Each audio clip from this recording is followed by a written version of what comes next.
Labas vakaras. Pavakarė visiems susirinkusiems į šitą slaptų tekstų ciklą. Na ir džiaugiamės, kad vėl galime tęsti po vasaros padarę pertrauką. Ir kaip žinote, kaip matėte, viso ciklo aprašą laukia dar kiek mažiau nei pusę ciklo.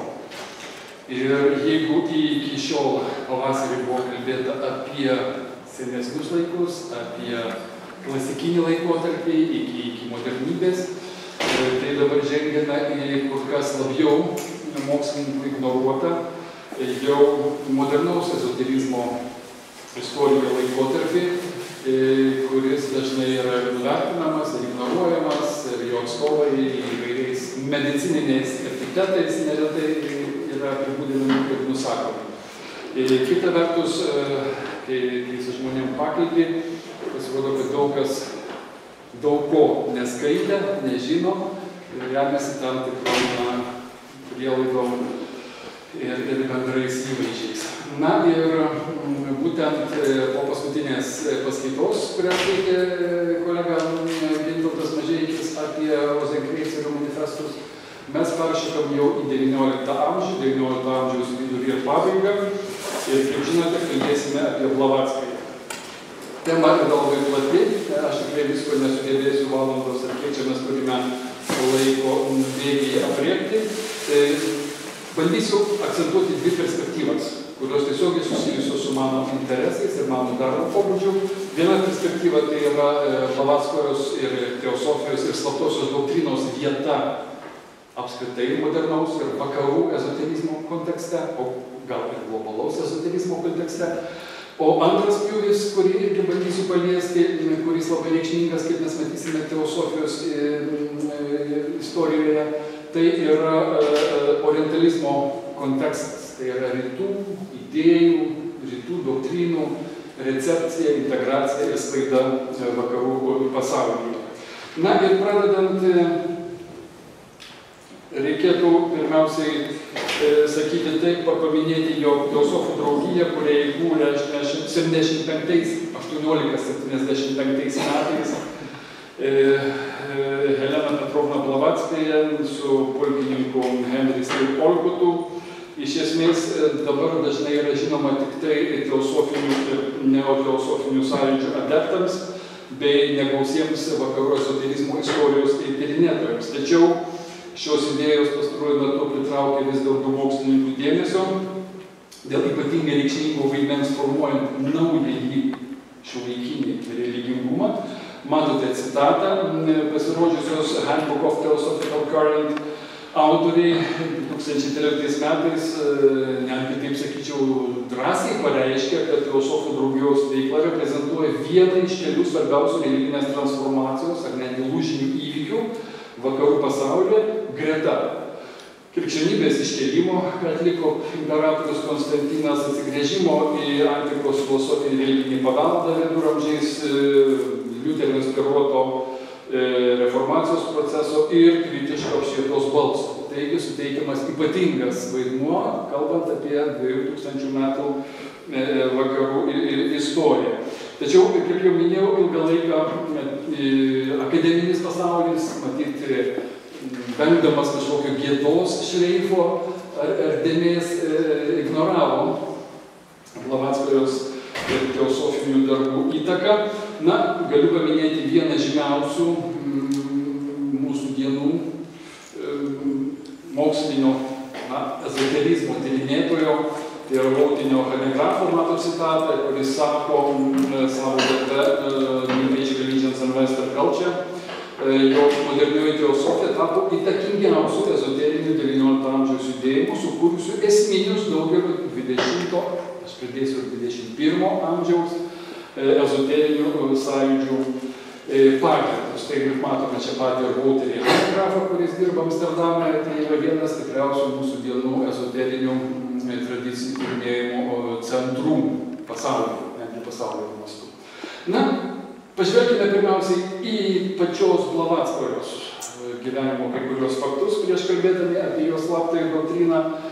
Surašęs aš esu, gal spėsite paskaityti, kada gimė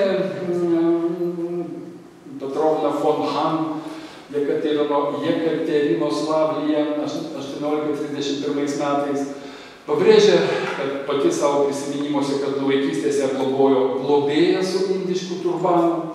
Ji puikiai tapė, grojo pianinu, gavo puikų tokį, sakykime, aristokratinį išsilavinimą, nes jo šeima buvo pakankamai žinoma Rusijos imperijoje. Šneka laisvai 5 kalbom, išteka būdama 17 metų, reikėtų pataisyti, ištekinama būdama 17 metų už Blavatską, tuometinio tokios dvarininko 40-mečio, ir po kelių savaičių pabėga, 20 metų kelionauja po pasaulį. Turėdama lėšų, pasak jos, 1851 metais Londone sutinka mokytoją Moriją. Vėliau kelis kartus keliauja, pasak jos, į Tibetą. Deja, informacija apie tai yra labai skurdi, yra tik labai fragmentiški jos pasakojimai. Sakoma, kad viso jinai praleidusi 7 metus, to patvirtinti ar paneigti neįmanoma, nėra jokių įrodymų. Grįžusi 71 metais Egipte, kai įkuria Société Spirit, tai yra grupė, draugija, kuri turėtų tirti Kardeko išpopuliarinti tuo metu Europoje ir Amerikoje spiritizmo fenomeną. Čia jinai pradeda bendrauti su tokio vadinamo Johno Kingo dvasia, matote, ir Kardeką, ir tą nutapytą Johno Kingo dvasią, kuri beje bendrauja ne tik su Blavatskai, bet pakankamai su daug įvairių tiek Europos, tiek Jungtinių Amerikos valstijų medimų. Beje, Johno Kingo dvasia, ji labai panašiai vėliau jau tapo mūsų įvairius mokytojo Morijos paveikslus. 73 metais persikėlė į Ameriką, susitinka su Olkotu, domisi, užsiema ir rašo apie spiritizmą, domisi tuo metu įvykęs bumas Jungtinėse Amerikos valstijose, tai yra Cecil Fox, jeigu esate girdėję spiritistiniai seansai, kurie sukelia milžinišką susidomėjimą ir žiniasklaidoje, ir pasekėjų. Ir 75 metais įkūrėma Teosofų draugija. Ji po poros metų publikuoja savo dvitomį Atskleistoji Izidė. Reikšminga labai ypatinga dėmesį irgi pritraukusi prie Teosofų veikalą. 79 metais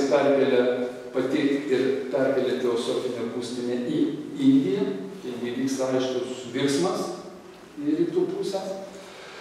Ir 88 metais, 2 metai, beveik 3 metai iki mirties, jį publikuoja būtent dvitomį Slaptoji doktrina, The Secret Doctrine, ir Londone jau įkuria ezoterinę, vadinamą slaptą, Teosofinės draugijos sekciją, ir 1891 metais miršta. Tai štai tokia sausa, sakytumėm, be didesnių improvizacijų faktografija, kurioje yra labai daug neaiškių dalykų, kurioje labai daug jos gyvenimo faktų vis dėlto yra grindžiami jos pačios pasakojimais arba to, ką iš jos yra girdėję jos artimi mokiniai ir draugų ratas. Nes jokios autobiografijos ji pati nėra palikusi, tam tikri kelionių dienoraščiai. 3 teosofinės įkurtosios draugijos tikslai aiškiai susiję ir su slaptosios draugijos turiniu. Tai matote, sukurti visuotinės žmonijos brolybės branduolį, neįskiriant tikėjimo, rasės, lyties, kastos ar odos. Antras, skatinti lyginamąsias religijos, filosofijos ir mokslo studijas, apie sintezę, štai kodėl Slaptoji doktrina vadinasi religijos, mokslo ir filosofijos sintezė. Ir tirti nepaaiškinamus tiek gamtos dėsnius, tiek žmoguje slypinčias įvairias, pavadinkime, psichinės galės arba sugebėjimus. Ir apšvietos idealo įtaka akivaizdi visiems 3 teosofų draugijos veiklos stulpam, ir jie atspindi apšvietos universalumo, bendrystės, brolijos idėjas, mokslo religijos jungti ir galų gale žmogaus pažinimo siekius. Tai tikslai nėra visi jokių būdų nauji, jie tik tai specifiškai susisteminti ir atspindi tuo metu tam tikras gana populiarias įvairias idėjas. Pati Blavatskai, o čia mes matome jos raštus, 15 tomų viso sudaro, yra jų ir daugiau, bet tai yra pagrindiniai darbai.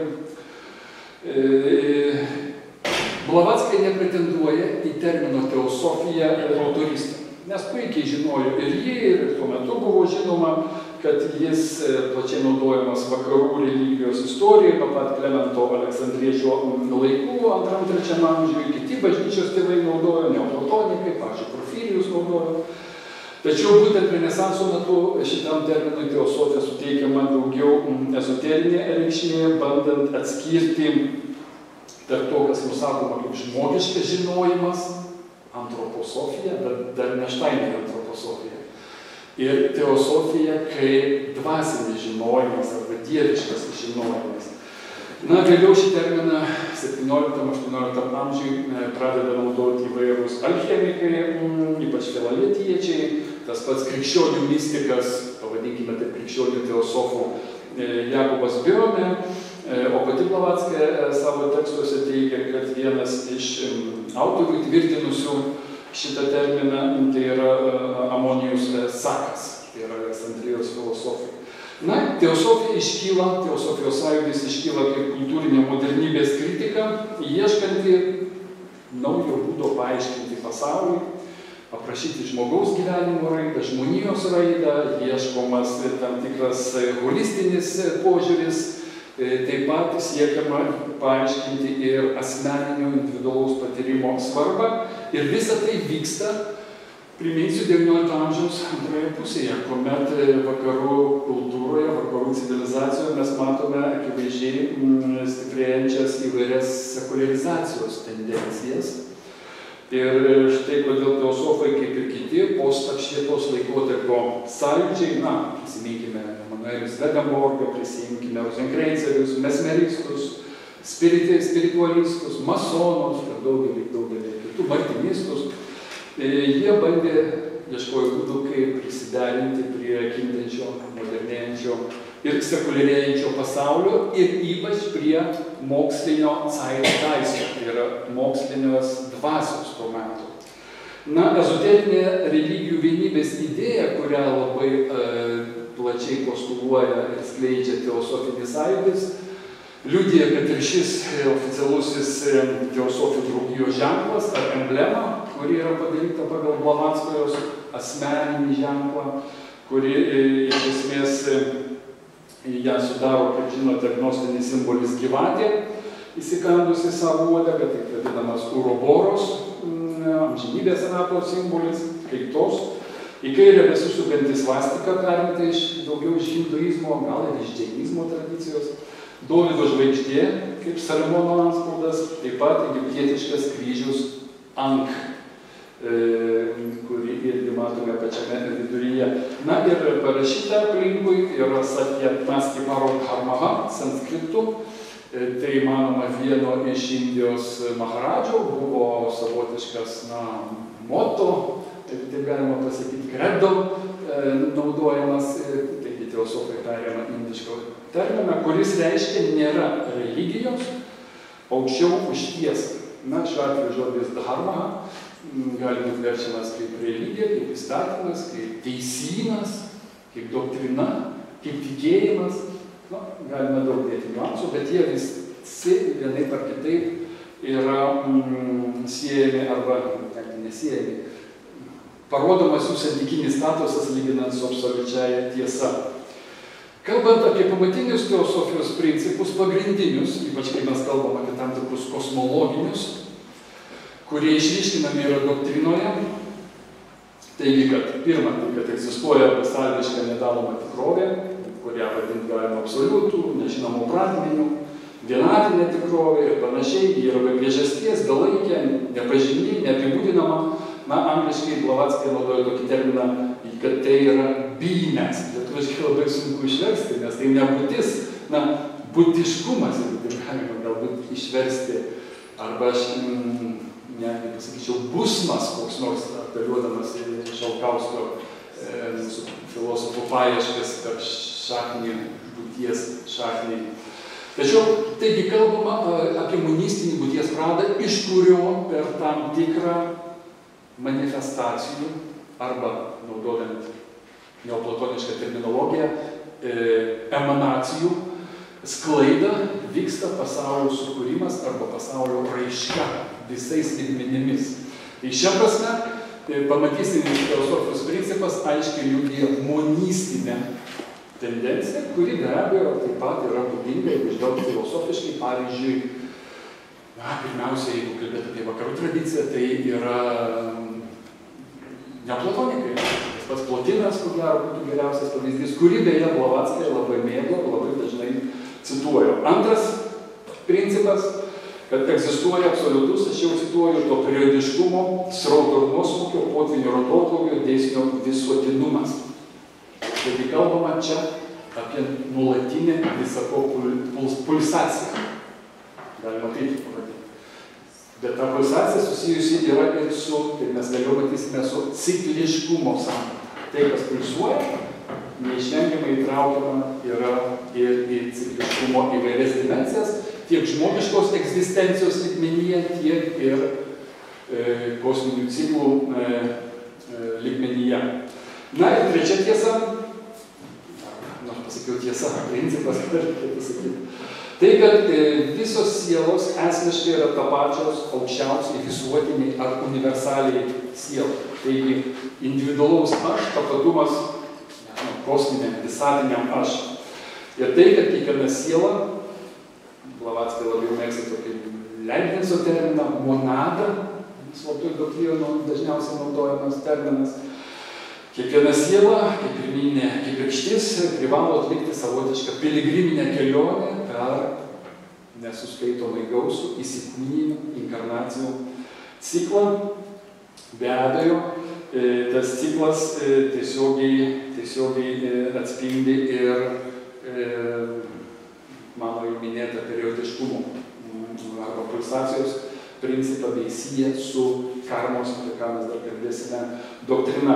Na ir štai mes čia matome Džina Radžadasos, vieno 20 amžiaus pradžios filosofų draugijos pirmininko, tokia schemutė pabrėžyta, kurią nesigilinsi, bet kuri aiškiai parodo, kad matot, nuo žemiausių vadinamų elementarinių įvairių būtybių lygmens, neišvengiamai per mineralinę pakopą, toliau vyksta savotiška diferenciacija, dešinėje pusėje,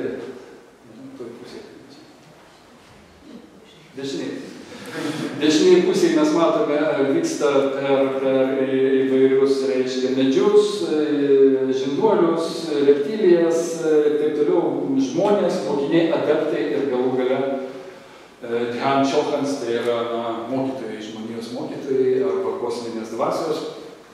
Kita evoliucija daug sudėtingesnė per žemės, vandens, įvairias būtybės, dvasias, čia minimi žodžiai, ir gnomai, ir undinės, salamandros, tai yra įvairių stichijų būtybės. Irgi vyksta evoliucija, kuri reiškiasi kiek kitam lygmenyje, kalbama apie neregimasias būtybės arba devas, kurios irgi, anksčiau ir vėliau, įsilieja. Čia beje klausimas poleminis, ne visi sutinka su šitą idėją, kad tos būtybės irgi įsilieja į Maha Chohanų arba kosminių dvasių lygmenį. Tačiau bent jau Džina Radžadasas taip interpretuoja. Na, žodžiu, mes visi pradedam savo kelią nuo žemiausios, elementalų pakopos ir keliaujame nuolat evoliucionuodami iki mokytojų lygmens. Taigi, iš karto matome, kad jau daug naudojama indiškos terminologijos. Ir jeigu teosofinis sąjūdis prasidėjo kaip, na, sakytumėm, specifinis vakarų ezoterinis judėjimas, tačiau 78 metais, ypač po jo įkūrėjų kelionių į Indiją, atsigręžė į Aziją. Ir iki to meto vis dėlto daugelis idėjų buvo nuspalvinta pakankamai ryškiai teosofinių idėjų, ankstyvųjų teosofinių idėjų, europinių tekstų, arba vadinkime taip, eurocentrinių nuostatų. Ir po to, kai žvilgsnis nukrypsta į Indiją, sakytumėm taip, teosofai pradeda matyti, na, šitaip kabutės panaudosiu, autentišką Indiją. Klausimas, kiek jie tą Indiją autentiškai matė. Tačiau vėlgi iškeliama yra Indija, iškeliama Arjavarta, Arijų namai. Pradedama naudoti specifinė terminologija, Blavatsky pradeda teikti, kad būtent Indijoje iki šiol yra išlikusios, ne tik Indijoje, Tibete, Azijoje įvairiais variantais ta idėja yra rutuliojama, kad Azijoje tebegyvuoja slaptos okultinės ezoterinės brolijos, kurių nariai pasižymi ypatingomis galiomis ir tinkamus mokinius inicijuoja į ezoterinės paslaptis, praktikas, tai daro pasitelkę įvairias psichinės priemonės, kad ypač Indijos fakyrai, naudoja šią prasme žodį fakyrai pozityviąją reikšmę, sugeba kontroliuoti erdvę, materializuoti įvairius dalykus, materializuoti tekstus ir atlikti be galo daug įvairių neįprastų fenomenų. Taigi Indija vaizduojama įvairiomis, sakykime, pikantiškomis, tokiomis sodriomis išskirtinumo spalvomis, kas be abejo daro tikrai didelį susidomėjimą sukelia europiečiams to meto, 19 amžiaus tiek Amerikoje, tiek Europoje. Viename pirmųjų savo tekstų, parašytam Amerikos spiritualistinėme leidinyje, prieš pat Teosofų draugijos įkūrimą, jis sako, kad taip, Europoje rozenkreiceriai tikrieji adeptai yra išnykę. Ir slapto okultinio mokslo mokyklos apskritai vakaruose išnykę, o būtent rytuose jos tebėra išnykusios. Ir rozenkreiceriai atstovauja vakarų tradiciją, vakarų okultizmą ir vakarietišką kabalą, tačiau Azijoje yra išlikusi kur kas autentiškesnė, naudoja terminą, chaldėjų laikus menanti rytietiška kabala. Na ir štai mes matome vieną iš schemų, kurioje ji bando, slaptojo doktrinoje, susijęti, suderinti ir struktūriškai, ir tipologiškai, ir terminologiškai du modelius. Tai yra kabalistinė seferotų medį, suderinti su būtent jos pačios sukonstruota 7 būties planų schema, kurį mes dar kalbėsime, perimta iš įvairių tradicijų. Na ir kabalos sureikšminimas tampa labai reikšmingu visoje teosofijos veikloje ir visose tekstuose. Tai yra savotiška Blavackojos antikrikščioniškos hermeneutinės retorikos strategija. Viena vertus Blavatsky nuolat pabrėžia, kad taip, krikščionys perėmė Bibliją, tačiau jie negavo slaptų kodų, jie negavo slaptų Senojo testamento perskaitimo kodų, raktų. Štai kodėl skaito tik paviršinį lygmenį. O kita vertus, būtent kalbama apie tai, kad kabalistinė tradicija, ji pasižymė tam tikro universalia dimencija, kurią labai lengvai galima susijęti su mano minėtais neoplatoniškais konceptais, vienio samprata, pavyzdžiui, tas pats vadinamasis Ein Sof, arba galime versti kaip bevardės, vienatinės būties konceptas, gali būti siejamas su gelmė, neoplatonikų, su hindų Ekam-Sat, su pitagorietiškos monados samprata ir taip toliau, taip toliau. Taigi, ji ypač savo pirmuose darbuose labai daug apeliuoja į kabalą, bandydama parodyti jos universalumą. Tačiau, kita vertus, paradoksaliai jinai teigia, kad pirmapradį vakarų kabalos grynumą užteršė ir ją iškreipė, kabalą arba jos grynumą iškreipė būtent žydai, pradedant pačių Mozę, kurie šiaip jau turėtų būti tarsi priešingai laikomi žydų tradicija arba judaizmo tradicija šaltinių ištakomis. Tai vėlgi jinai pasitelkia tokią specifinę labai, sakytume, retoriką. Nors Blavatskyje tai neigia vėliau, tačiau jos posūkis į rytus akivaizdus daugelį dalykų. Pavyzdžiui, iki pirmojo jos garsaus dvitomio, atskleistoji Izidė, kurią čia matome, faktiškai galime sakyti, kad teosofijų draugijoje vyravo ne indiška atmosfera, ne tibetietiška, ne budistinė, netgi, sakyčiau, kabalistinė, bet iš esmės egiptietiška atmosfera. Ir pagrindinis autorius, kurį nuolat cituoja Blavatskaja, ypač savo Izidėje atskleistoje, tai yra garsusis prancūzų okultistas Eliphas Lévy. Ir jo parašytas, matote, traktatas aukštosios magijos, apie dogmą ir ritualą aukštosios magijos. Ir tai dažniausiai referuojamas šaltinis filosofų ir pačios Blavatskajos. Na, ir kalbant apie Izidę, tai yra savotiškas laiptelis prieš pasirodant doktrinai, reikia pasakyti, kad įvade rašo, jog Izidė, atskleistoji Izidė, yra raginimas pripažinti hermetinę filosofiją, senovės visuotinę išminties religiją, kaip vienintelį galimą raktą į absoliutų pažinimą moksle ir teologijoje. Štai kodėl atskleistoji Izidė pakankamai sudėtingas veikalas, kuriame gal apie pusantro tūkstančio referencijų, tai yra nuorodų į kitus šaltinius. Pirmame tome kritikuoja modernų to meto, XIX amžiaus pabaigos mokslą, netgi ne tiek mokslą, kiek polemizuoja su jo įvairiais atstovais ir ypač kritikuoja to meto neklystamumo, sakytume taip, įvaizdį, mokslo neklystamumo. Aptariamos įvairios okultinės galios, jėgos, nagrinėjamos tokios temos kaip vidinis, išorinis žmogus ir panašiai. Antrame tome jau bandoma kalbėti apie Biblijos Senojo Naujojo testamentų panašumus ir skirtumus su rytų religijomis. Jau čia atsiranda šiek tiek elementų budizmo, hinduizmo, kalbam apie Vedas, zoroastrizmą, ir vėlgi bandom apeliuoti į tą patį vieningą visų religijų kilmės šaltinį, tai yra, senovės išminties religijos kažkokį vaizdinį. Kalbant vis dėlto apie teosofijos ir slaptosios doktrinos šaltinius, reikia paminėti dar vieną labai svarbų tekstą. Tai yra vadinamieji Mahatmų laiškai, sinetai. Tai tekstas, kuris publikuotas tik 1923 metais.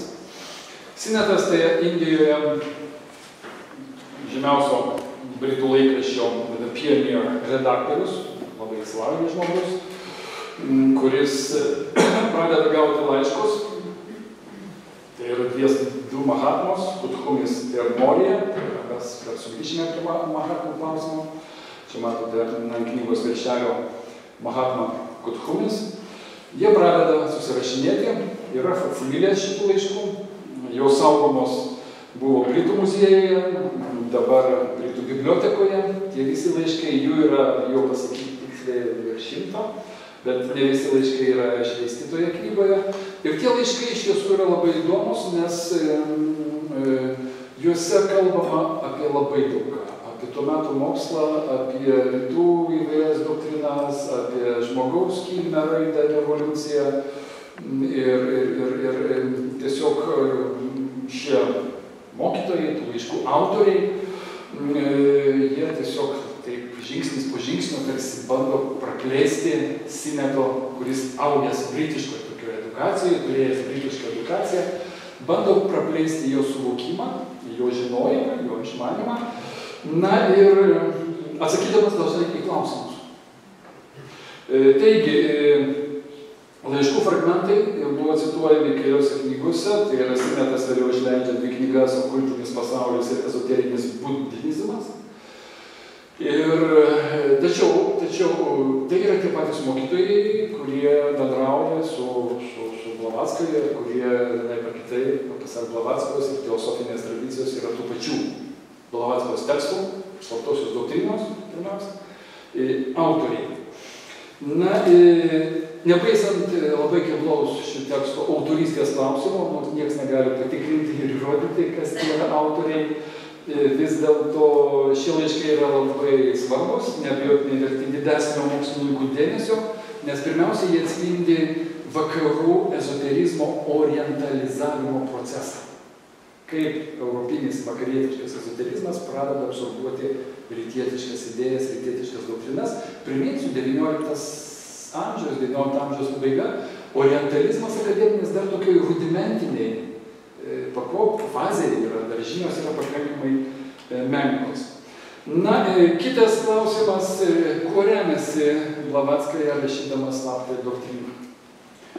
Pati Blavatskaja teigia, kad būtent slaptosios doktrinos pagrindas yra vadinamasis Dzian tekstas, arba Dzian knyga, arba Dzian knygos posmai. Jis sako, kad Dzian knyga yra ypatingų tekstų, slaptų kiute tekstų dalis. Ir vėlgi matote citatą, čia iš doktrinos Dzian knyga, tai yra nuo sanskrito žodžio Diana, mistinė meditacija, tai pirmasis 7 slaptų kiutė lapų komentarų tomas, sako viešųjų reikalų žodynas, 35 tomai kiutė skirti ezoteriniams tikslams, saugomi Tibeto Gelpa Vlavų vienuolynus. Bet kurio vienuolyno bibliotekoje jos galima surengti, taip pat yra daug, 14, jinai sako, komentarų ir paaiškinimų. Na, toks terminas Dzian nėra naudojamas tibetiško budizmo raštijoje. Iš tiesų, tik 1981 metais Deividas Riklė pasiūlė versiją, apeliuodamas į fonetinius aspektus, sakydamas, kad taip, iš tiesų, budistinių tantrų rinkinys, tibetiečių kalba, matote, užrašomas taip, apačioj užrašomas dar gyvde, bet tariamas iš tiesų kiute, fonetiniam lygmenį. Taigi, Blavatskaja, matote, minė, kad tai yra kiutės slaptų tomų dalis, iš tiesų mes galime manyti, daryti prielaidą, kad tai gali būti kažkaip susijęs su tantriniais, ezoteriniais, iš esmės, tibetiškojo budizmo tekstais. Tačiau problema yra ta, kad slaptoje doktrinoje tantrinio budizmo yra beveik nėra. Noriu sakyti, yra labai mažai, beveik nėra. Budizmo apskritai yra mahajaniško budizmo elementų, bet jų yra tiek, kiek žinojo tuo metu mokslininkai. Ne sakinių daugiau. Ir knygos Dzian ir to, kuo jinai remiasi, ypač kalbėdama apie kosmogenezę ir netgi antropogenezę, prie kurios grįšiu, kadangi budistinis, tibetietiškas budistinis kanonas yra jau neblogai išanalizuotas ir išverstas, nėra tokio, mokslininkai nežino tokios knygos Dzian, kuria remiasi neva, jeigu tai yra tibetiško rinkinio dalis. Taigi šitas šaltinis yra pakankamai komplikuotas. Kitas dalykas, jis sako, kad aš pateikiu slaptoj doktrinoje ištraukas iš kinų, tibetiečių ir sanskrito kalbų vertimų iš originalų sanzaro komentarų. Taigi apeliuojama į slaptą sanzaro kalbą. Kas tai per kalba? Na, ji pati sako, kad tai kalba neįtraukta į filologiją žinomų kalbų ir dialektų nomenklatūrą. Vėlgi kita citata. Mistinės slaptos sakralinės kalbos arba paslaptingos kalbos, kurią visame pasaulyje vartoja išvertintieji adeptai pavadinimas. Na, mokslininkai, akademinis pasaulis tokios kalbos nežino, nėra rasta, nėra identifikuota, matote, bandoma sieti ir kai kurie teosofai bando sieti, tai yra vienos knygos teosofų parengta iliustracija, kurioje nepavaizduojami tam tikri sanzaro elementai. Iš esmės galima bandyti galvoti, kad tai yra įvairios senosios piktogramos. Kiti yra iškėlę versiją, kad tai Atlantidos kalba, kuri vėliau pasiekia, pasklinda po pasaulį ir tampa žinoma tik tai skirtiniams adeptams. Tačiau vėlgi, aš kalbu šiuo atveju iš akademinės perspektyvos, nėra jokių artefaktų šios kalbos. Mokslininkai nežino, negirdėjo. Na, kažkas kelia gal versiją, gal tai proto indo-europiečių. Tai yra kalba, kuri yra laikoma viso indo-europiečių medžio ištakomis. Na, mes galime tik apie rekonstrukcijas tos kalbos kalbėti. Ar jinai išlikusi gali būti dabar kažkokiais pavydalais. Galų gale indo-europiečių kalba yra viena tik tai, o kaip su kitom. Tibetiečiai kalba kinai ir kiti ne indo-europiečių kalbomis. Taigi vėlgi negalime mechaniškai susijęti su indoeuropiečių ištakomis. Žodžiu, išlieka problema. Dar vienas šaltinis, kalbant apie Blavackojos tekstus ir ypač slaptąją doktriną, ji pati pripažįsta, ir jo draugai sako, kad tiek įzydė ir ypač doktrina atsirado dėl savo savitos sąmoningos aiškiaregystės, kurią buvo apdovanota Blavatskoje, jinai gebėjo skaityti vadinamos Phantom Books of Akashic Records. Tai yra, galėjo skaityti paprastą akim neregimus, vaiduokliškus akašinių rekordų, užrašų tam tikrus tekstus. Na, čia kalbam apie akašinį sluoksnį,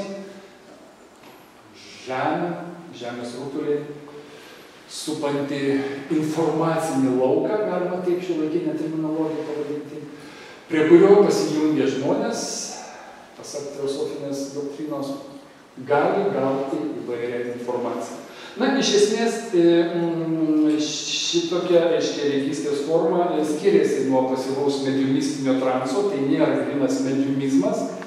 Būtent spiritualistai labai akcentavo mediumistinę praktiką. Na, teosofai sako, kad tokia aiškiaregystės forma yra pasižyminti tuo, kad mediumas arba aiškiaregis sąmoningai dalyvauja procese ir sąmoningai gali kontroliuoti šį procesą, tai nėra kažkoks vien toks pasyvaus apsėdimo būdas. Na, bet kuriuo atveju tai susiję su tuo, kas dabar vadinama channelingu, koks atsiradęs terminas, tuomet to termino nebuvo naudojama XIX amžiuje. Na, aš cituoju vieną iš žymaus channelingo autorių, Dorothy Jane Roberts, kurie pateikia tokį kaip ir apibrėžimą, kuris iš esmės gali būti siejamas ir su tuo, kaip Blavatskoja gavo tekstus. Šiuolaikiniam, niueidžiniam arba naujajam religingume turbūt, na, kas antras autorius deklaruoja, kad jis gauna vienokią kitokią informaciją iš įvairių šaltinių, prisijungęs, na, kalbama apie channelingą, nuo žodžio channel kanalas. Nu, mes galime sakyti taip, kad galų gale, o kai pranašas Muhammadas, būdamas dykumose, pradėjo girdėti archangelo Džibrailo balsą, ar tai nebuvo channelingas. Nu, ir taip toliau mes galime kelti klausimus, galų gale Mozė, kai bendrauja su Dievu, kur tas skirtumas nuo channelingo. Na, bet aš nenoriu gilintis šitą klausimą, bet tai vienas iš Blavatskojos tekstų, neabejotinių šaltinių. Kita vertus, taip pat kalbama apie automatinį rašymą ir mokytojų diktantą. Na, automatinis rašymas vėlgi tuomet, kai dėl įvairaus poveikio psichinio, kuris dažnai siejamas su kitom būtybėm, dvasiom, žmogus pradeda, jo ranka išlaisvinta, pradeda pati rašyti. Tai nepaslaptis, kad Blavatskoja labai mėgo hašišą. Aš nieko blogo tame, kaip nematau, gal netinka tas pasakymas. Tais laikais, XIX amžiaus pabaigoje, tai buvo gana populiarus dalykas ir ne vienas to meto okultistas, pavyzdžiui, Alphonse Louis Kahane, pavyzdžiui, Pascal Randolphas, jie irgi labai buvo mėgo hašišą, rūkė, matot, Blavatskoja kaip tik čia pavaizduoju, jinai nuolat rūkė, jie buvo priekaištaujama, kad jinai ištisai rūko. Jinai rūkė ne tik tabaką, bet ir hašišą. Matote, vienas iš hašišo to meto dėžutės užrašų. Galima paskaityti Great Eastern Remedy, didysis rytietiškas vaistas, 1000 metų naudotas senovės indų, persų, žydų, graikų, kinų, japonų, egiptiečių kalbėjų. Tai vien beskaitant parūkius hašišo šitą užrašą, neišvengiamai lyginamąją religijotyrą galima klausyti. Na, matau citatą, aš neskaitysiu, jos artimos labai draugės, žurnalistės citata, kurioje Hannah Wolf sako, kad netgi ją bandė prikaldinti, bandyti poveikį savo. Ir kad Blavatskas sakė, kad kai rūkė ir opimą rūkė, mato vizijas, svajonės, ir kad hašišo sukeltas grožis skiriasi kaip dangus nuo pragaro. Nėra su kuo to net palyginti. Tai kodėlgi ne, kodėlgi mes irgi negalime to laikyti dar vienu, sakykime, idėjų šaltinių. Na ir galiausiai pagrindinis, ko gero dalykas, apie kurį jau ne kartą kalbėta, tai yra vadinamieji Mahatmos, mokytojai. Pati Blavatskaja atvirai tai deklaruoja, kad ne tik Sinetas susirašinėjo su mokytojais, bet ir ji pati bendravo nuolat, kadangi buvo susijusi ir fiziniais kontaktais. Taigi iš tiesų galima netgi teikti, kad Mahatmos mokytojai, dvasiniai jos mokytojai, yra tikrieji slaptosios doktrinos autoriai. Na, prisimenam, kad jinai 7 metus gyveno Tibete, kur mokytojas Morija, kad Humis inicijavo ją į slaptą praktiką. Vėliau jinai palaiko ryšį telepatinį, mediumistinį, naudojamas dar terminas astralinį šviesoje, su jais ir beje, vėliau po kelių dešimtmečių kitos sąjūdžio pradininkė Jelena Rerik teigia, kad 24 metais irgi gyvai sutinka, irgi Londone, irgi mokytoja Morija. Tai vėlgi pasikartoja arba pakartojamas tas santykio elementas. Na, buvo daug bandymų identifikuoti tos mokytojus. Kalbama apie tai, kad mato čia ir piešinys nuo senų laikų, nors šitas piešinys yra iš tiesų pateikiamas internete daug kur kaip nuotrauka, kad Blavatskaja nufotografuota su 3 Mahatmom, tai yra Humis, Morija ir toj pusėje, kairėje, dešinėje, Saint-Germainas, irgi dar labai svarbus okultinėje Europos tradicijoje mokytojas. Tačiau tai yra piešinys. Pakankamai vėlyvas piešinys, tai tikrai ne nuotrauka. Na, bandyta nekartą ieškoti įvairių istorinių asmenų, hindų, budistų, musulmonų, masonų, su kuriais Blavatskaja galėjo bendrauti, kurie galėjo tapti šių mokytojų prototipais. Toks Johnsonas yra knygą visą parašęs, kurioje neva atpažįsta už tam tikrų istorinių personažų prototipus mokytojų. Sunku pasakyti, tačiau vėlgi Europos okultinėje tradicijoje, įvairiuose ordinuose daug kalbama apie dangiškas, angeliškos kilmės ir demoniškos kilmės būtybės, su kuriomis galima sąveikauti, kurios nužengia iš šiandien pasaulio, su kuriomis įmanoma užmegzti ryšį. Vėliau, jau 19 amžiuje, tas santykis, jų ontologinis ir mitologinis statusas kinta. Jos sužmoginamos, perkeliamos į kažkokias labiau artimesnės prie žmogaus dvasinės dangiškas sferas.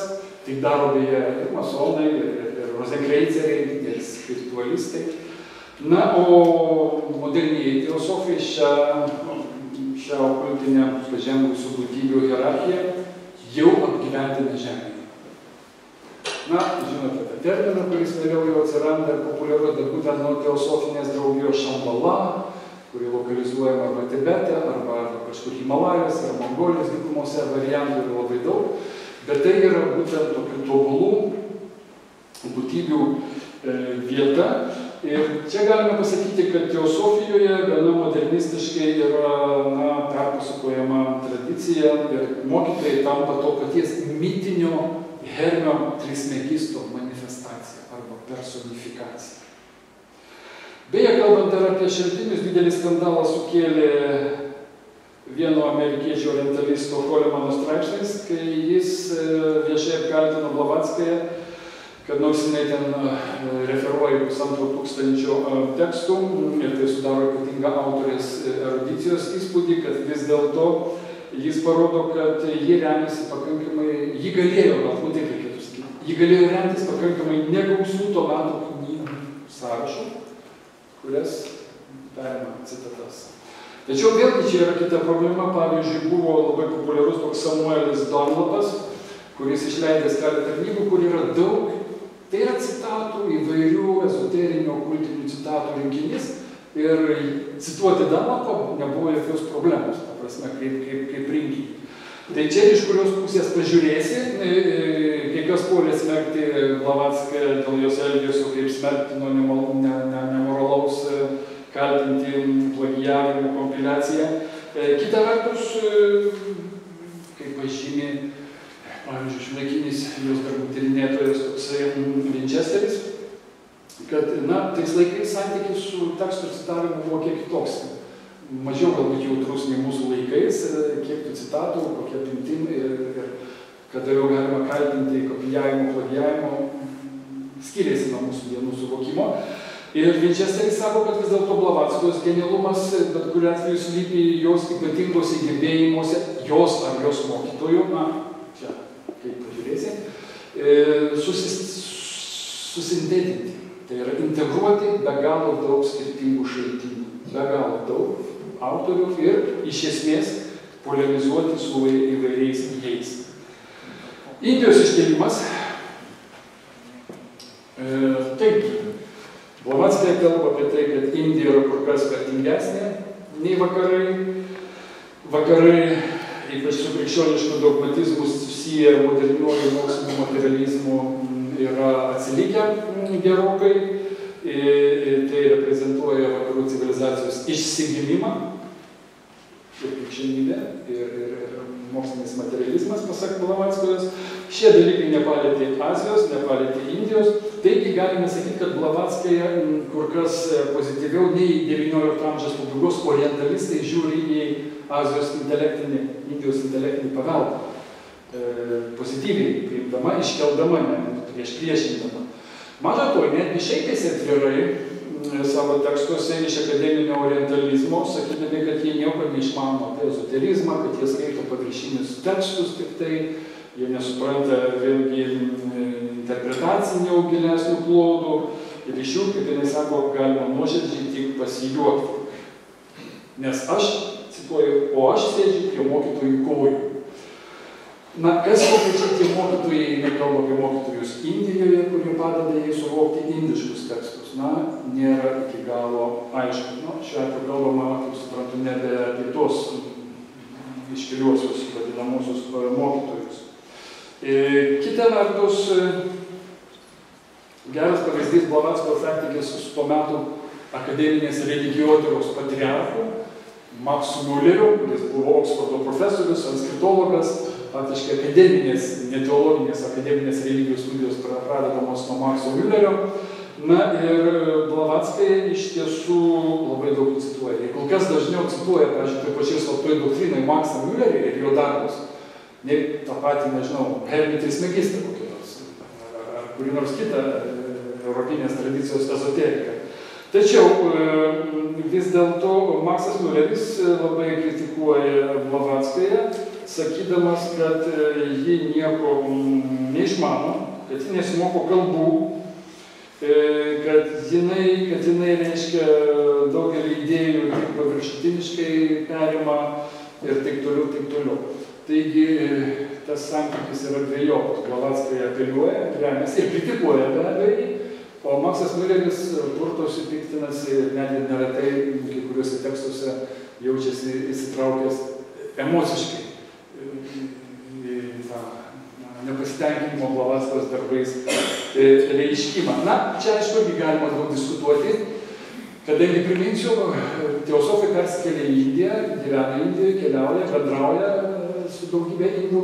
Maksas Mulleris atstovauja tą tokį unikalų 19 ir 20 amžiaus pradžios vakarų orientalizmo aspektą. Jis iš tų yra kabinetinių orientalistų, kuris puikiai moka kalbas, skaito keliom kalbom, dirba su sanskrito manuskriptais, bet jis niekad nebuvo iš Indijoje per visą gyvenimą. Ir čia galima sakyti, kad irgi susiduria dvi tokios tarsi skirtingos perspektyvos. Aš nevadinčiau Blavatskos antropologiją, bet jinai vis tiek bastosi, keliauja, ištyrinėja vietoje, kalbasi. O Maksas Mulleris varto knygas ir sako, ne, taip negali būti, nes knygose kitaip yra parašyta. Tai susiduria tokios dvi skirtingos paradigmos. Ir vėlgi priminsiu, kad tuo metu tradicijoje intelektinė akademinis orientalizmas turėjo ypatingą statusą, tai buvo akademinio orientalizmo suklestėjimas ir labai daug teosofai oponavo ne tik orientalistams, bet oponavo ir krikščioniškajam klerikalizmui. Tačiau neišvengiamai atsigabeno labai daug idėjų, to paties Makso Miulerio idėjų, aš tiesiog negaliu daugelių dalykų cituoti. Kokiais pjūviais recitavo indiškas doktrinas? Na, jų yra labai daug.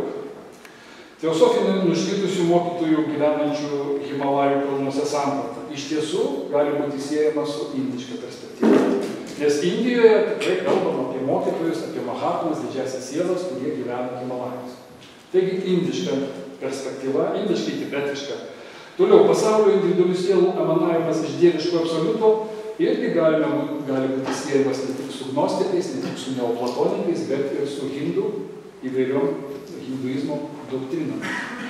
Kitas dalykas, karmos doktrina, neabejotinai perimta iš budizmo, hinduizmo, aš dar sugrįšiu prie to, bet savitai interpretuojama, ne indiškai interpretuojama teosofiniuose tekstuose.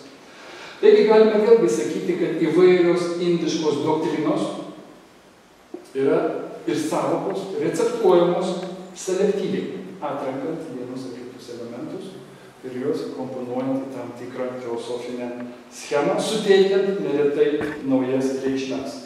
Ji žinojo indiškas filosofinės mokyklas daršanas, jų teologinės doktrinas, labiausiai jie domino Sankijos mokykla, tokia kosmologinė mokykla, ir Advaitos Vedanta, tai yra Šankaros monistinė metafizika, kurią jie laikė esant vienintelė absoliučiai panteistinė mokykla.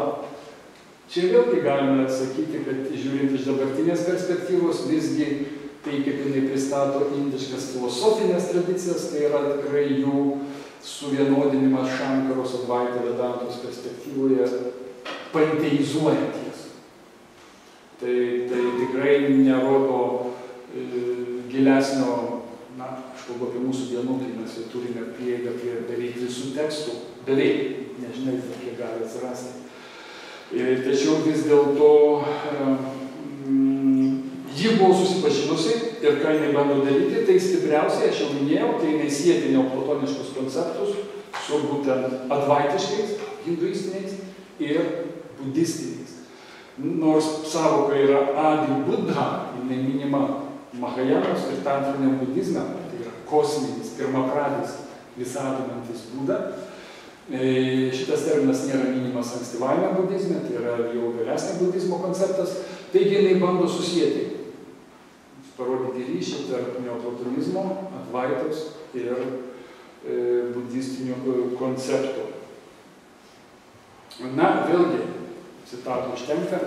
Ikivedinis brahmanizmas ir budizmas yra tie dviejai šaltiniai, iš kurių visos religijos išteka, nirvana tai vandenynas, į kurį visos religijos suteka.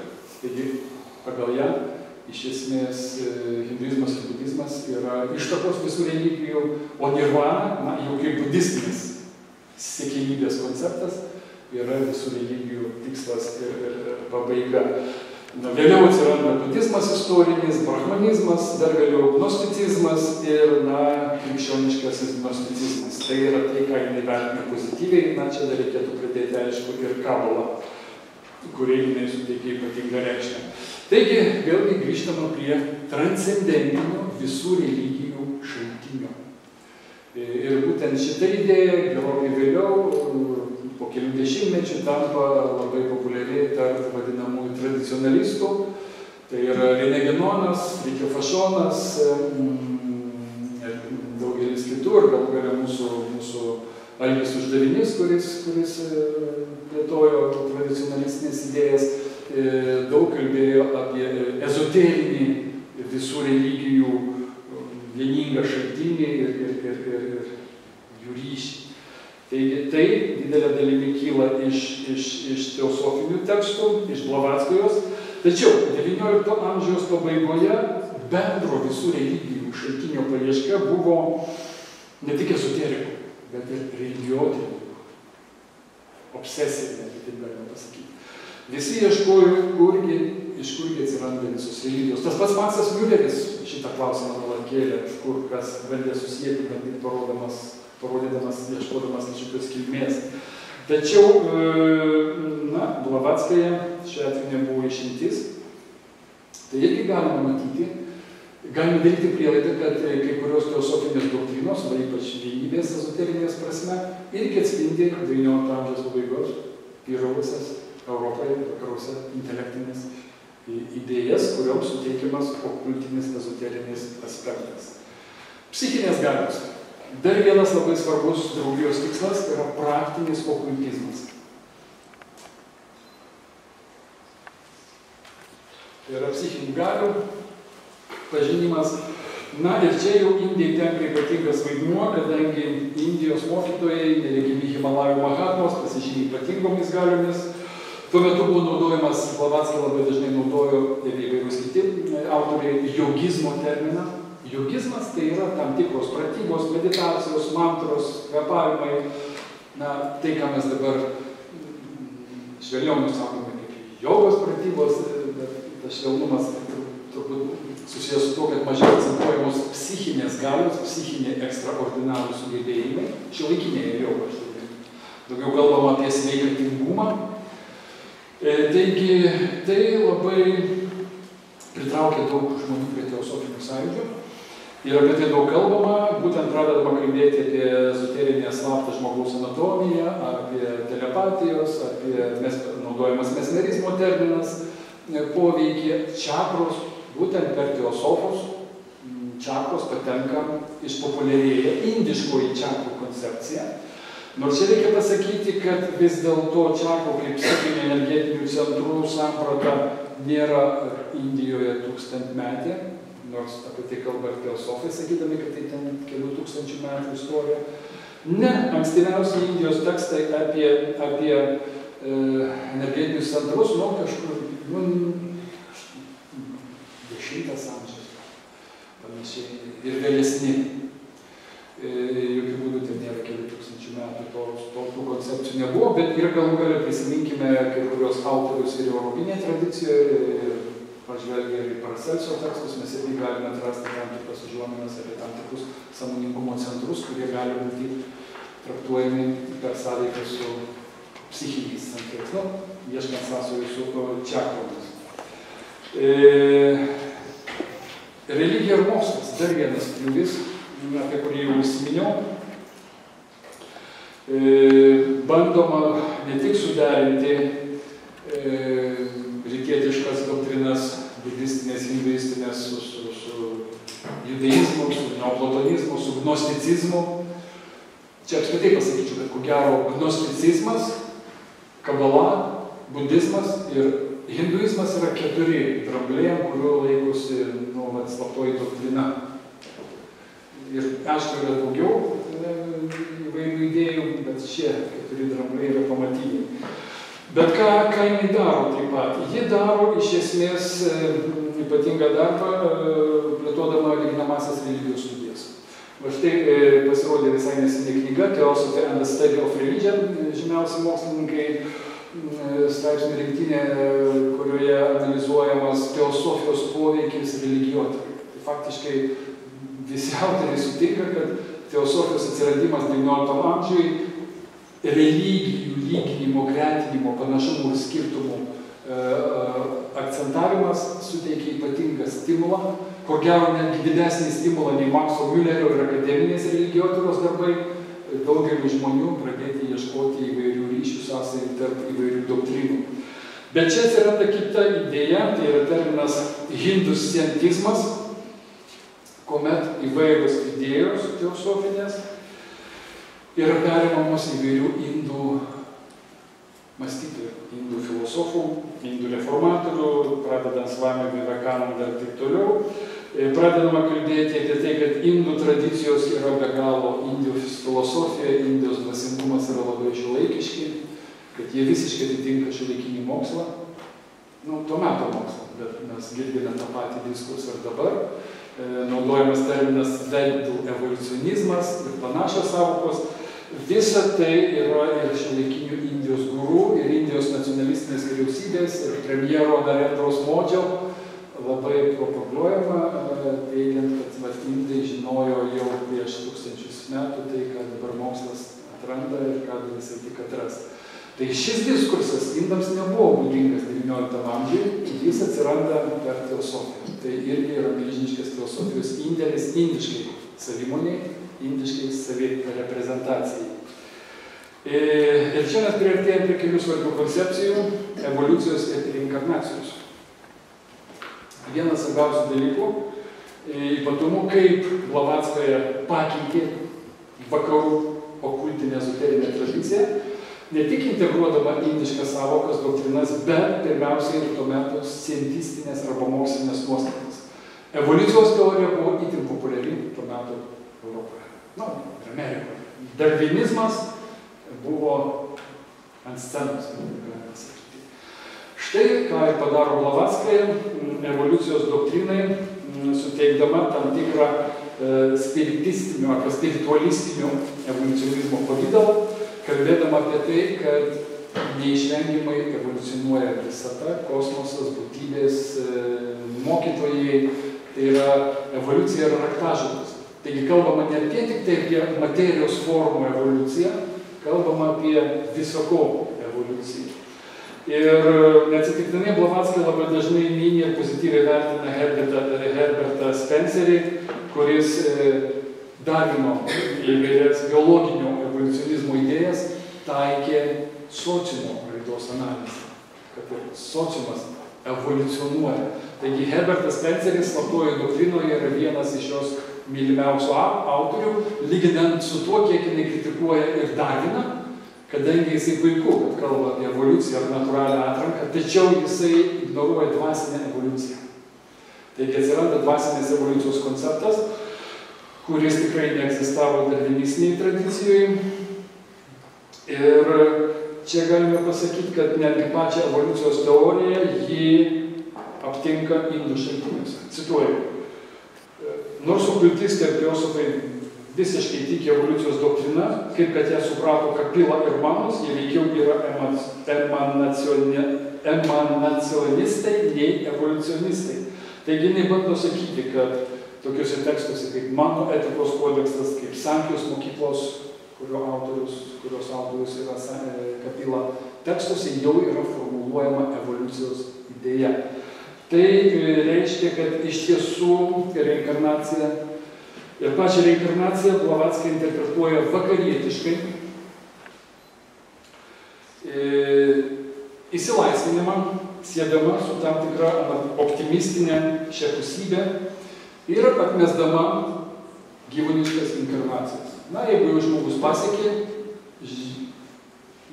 žmogišką pavydalą, jis jau nebegali nupulti.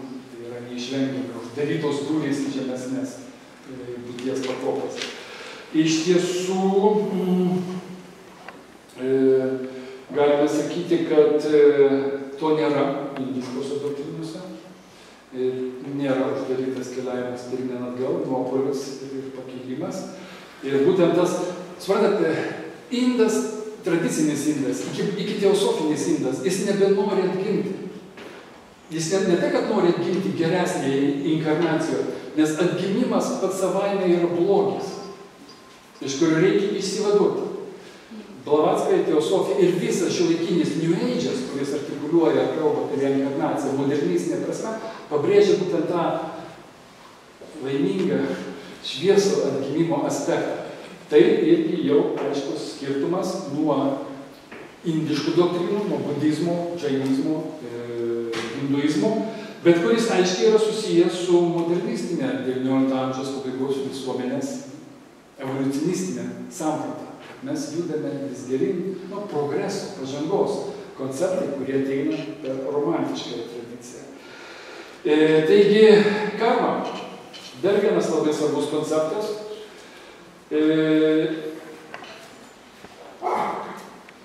Jeigu atskleistoje Izidėje Blavatskaja nemini visiškai kelis kartus, kaip pamini karmą, tai jau slaptoje doktrinoje karma yra esminis dalykas, karmos sąvoka. Ir tai yra sudėtinė dalis kitų visuotinio priežastingumo dėsnio, alternatyva Darvino natūraliai atrankai. Ir tai yra moralinis dėsnis, kuris susijęs su moralinė atsakomybė. Na, aš necituosiu šitos didelės citatos, kurioje bandoma sakyti, kad tai nėra apvaizdos ranka, kad karmos mechanizmas yra gamtiškas dėsnis, gamtiškas kauzalumo, priežastingumo mechanizmas, kuriame nėra nei norų, nei numatymo, o tai dėsnis, kurį lemia mūsų pačių veiksmai, mintys ir poelgiai jam užuot paklausę, taigi tai negali būti siejama su Dievo valia, Dievo numatymu ir taip toliau. Tai vėlgi mes galime tame išgirsti, sakyčiau, bet sąmoningą bandymą Blavatskas ir kitų teosofų oponuoti ypač abromiškoms tradicijoms, ne tik.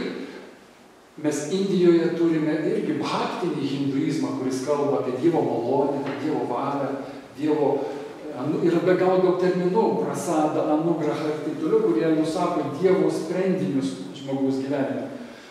Blavatskai tai ignoruoja, jai tai nesvarbu, nes tai pernelyg panašu į krikščionybę, islamą ir judaizmą, kurių jinai atvirai, ypač krikščionybės atvirai nemėgsta. Atvirai, kuriems oponuoja. Taigi, čia atkreipsiu dėmesį į labai svarbu, ką aš paminėjau, strateginį retorikos Blavatskos aspektą, jinai labai daug kalba per tam tikrą opozicinį santykį. Ar su orientalistais, ar su krikščionių teologais, tiesiog. Ir skaitant doktriną visą laiką reikia bandyti suvokti jos intencionalumą. Kam jinai teigia, su kuo jinai kalba ir ką nori pasakyti. Ir štai kodėl atskleistoj izidėjai naudojama persikūnimo, metempsichozės, transmigracijos terminologija. Tai nėra reinkarnacija. Tai yra tai, kad siela po mirties gali tvajoti kažkur, gali būti kitose sferose, bet tai nėra tas reinkarnacionizmas, sugrįžimas, gimtis, mirtis. Slaptoji doktrinoje ir karma, ir kaip ir reinkarnacija tampas labai svarbiais dalykais. Tai dėl tos priežasties galime sakyti, kad slaptoji doktrina atspindi jau Blavatskos ir vakarietiško ezoterizmo rytietizavimą ypatingų mastų. Maža to, Blavatskaja kalba apie tai, kad egzistuoja ne tik individuali karma, yra kolektyvinė karma, yra tautos, šeimos, žmonijos karma ir taip toliau. Ir tai irgi yra specifinis dalykas, kadangi indiški tekstai nelabai apie tai kalba, apie kolektyvinę karmą. Aš nežinau, kiek teko domėtis indiškais tekstais, ne šiuolaikiniais autoriais. Ne šiuolaikinis modernusis hinduizmas, 98% šiuolaikinių Indijos mokytojų iš esmės kartoja teosofijos idėjų įtaką. Labai stipriai įtaką, pateikiant senąjį indiškąjį paveldą. Na ir man jau laikas, žiūriu, dar keli filmai, kuriuos noriu paliesti. Žmogaus sąranga. Aš čia kelias schemas pateikiau iš skirtingų įvairių tekstų, irgi galima ilgai ir daug kalbėti.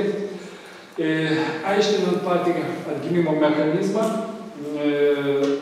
ezoteriniuose vakarų tekstuose dažniausiai minima trinarė žmogaus samprata. Tai yra kūnas, siela, dvasia. Ta pati trinarė žmogaus suvokimą Blavatskai pateikia slaptojoje, tai yra atskleistoje izidėje, pirmam savo dvitomėje. Ten kalbama apie trinarę žmogaus struktūrą. Slaptoji doktrinoje jau atsiranda septinanarė. Matote čia, aš irgi neskaitysiu, nuo universalios dvasios. Tai yra keli variantai, tai nėra vienas modelis. Nuo fizinio kūno iki dieviško prado. Yra kitas modelis, kitas variantas. Taigi, naudojami indiški terminai, kurie susiję su kai kuriam indiško mokyklom, pirmiausiai su Sankijos mokyklom. Tačiau, nors terminai perimti iš indiškų filosofinių mokyklų, kai kurių, tačiau nėra tokia septinarė schema, nėra aprašoma jokioje indų filosofinėje mokykloje.